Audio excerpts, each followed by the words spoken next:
پاشا صاحب سے پوچھتے ہیں. پاشا صاحب تو ماہر اقتصاد کیا تھا کہ واقعی کوئی پیش رفت ہونے والی ہے. جی پاشا.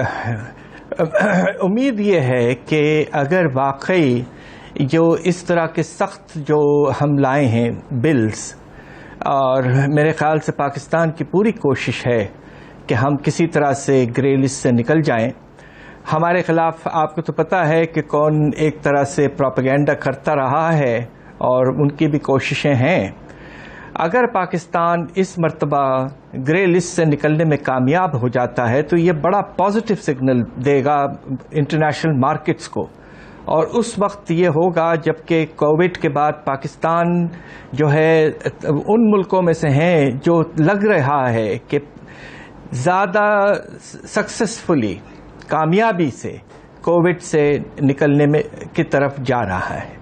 تو یہ دو چیزیں اگر ایک وقت پہ دیکھی جائیں تو انشاءاللہ پاکستان کے مارکیٹ میں پوزیشن بہتر ہوگی اور ہم مناسب بانڈز وغیرہ فلوٹ کر پائیں گے. تو یہ دیکھنا ہے کہ اکتوبر میں کیا ہوتا ہے. انشاءاللہ ہم سب کی امید یہ ہے کہ یہ جو ہے آپ کا سلسلہ گرے لسٹ کا وہ اب ختم ہو جانا چاہیے.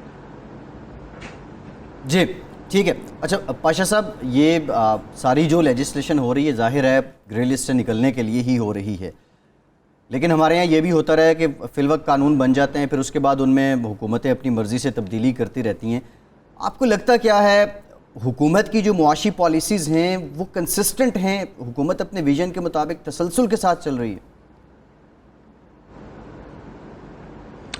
دیکھیے، میرا خیال یہ ہے کہ حکومت جب آئی تھی ان کے سامنے سب سے بڑا مسئلہ یہ تھا کہ ہمارا جو تجارت کا خسارہ ہے وہ بہت بہت زیادہ بڑھ چکا تھا، 20 ارب ڈالر تک، اور اگر یہ قائم رہتا تو خدا نخواستہ پاکستان دیوالیے کی طرف جا چکا ہوتا.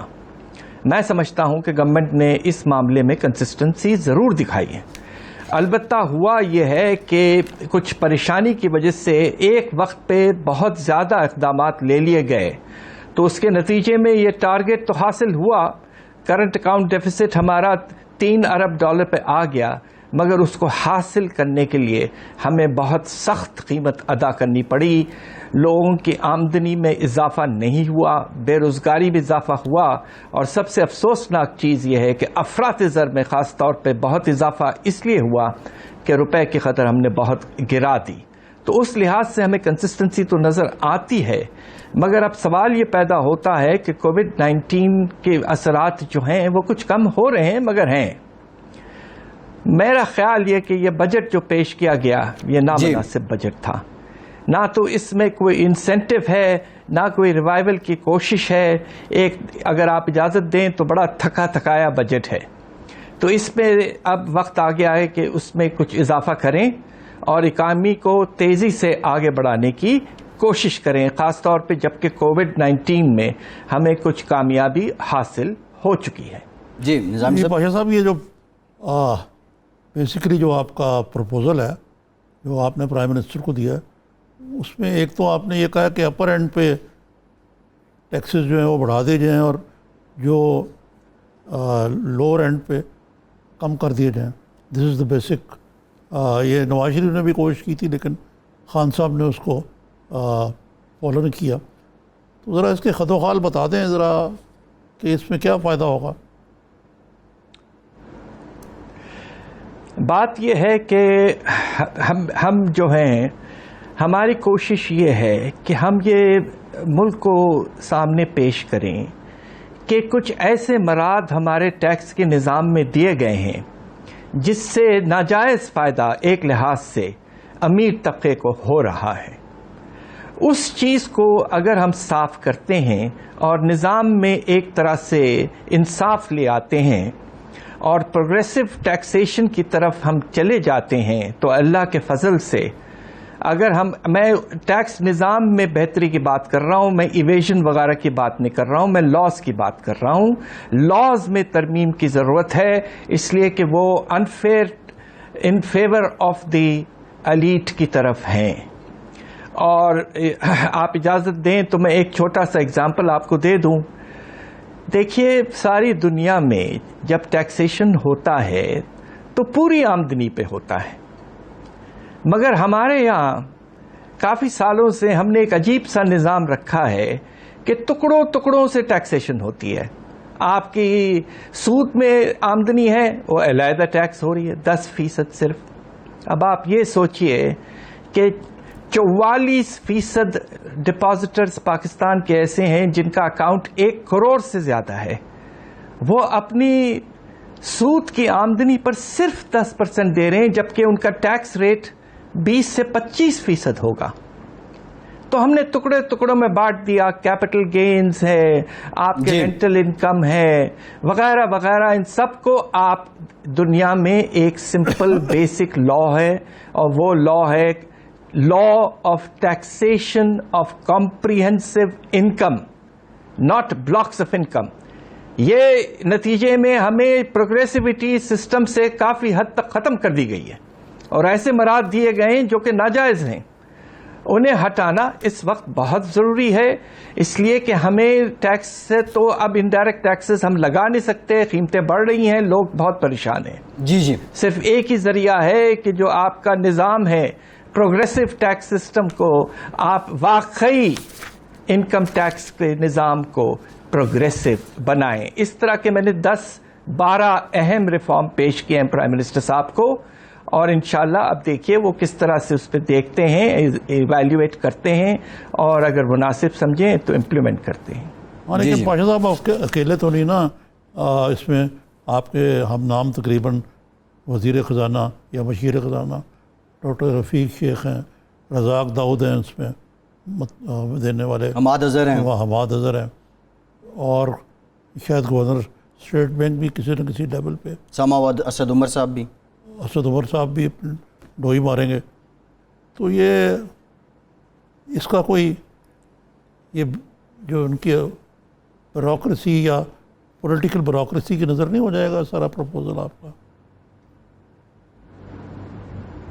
دیکھیں میرا فرض یہ ہے، میں ایک پروفیسر ہوں، کچھ عرصے کے لیے میں وزارت سنبھالی ہے 3-4 مرتبہ 90 کے دہائی میں، بہت کم عرصے کے لیے، مگر میں ایک پروفیسر ہوں. میں نے پچھلے 40 سال پاکستان کے پبلک فائنینس اور ٹیکسیشن نظام پہ کام کیا ہے، اور اللہ کے فضل سے 90 کے دہائی میں ہم اپنے ٹیکس کو GDP ریشیو کو اپنے ریفارمز کے نتیجے میں 13% GDP کا لے جا چکے تھے.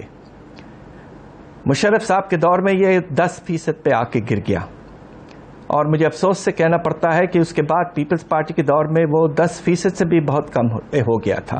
اللہ کے فضل سے نواز شریف صاحب کی حکومت میں یہ بڑا اور 12% کے قریب پہنچا ہے. اب پھر سے یہ 10.5 پہ آ گیا ہے.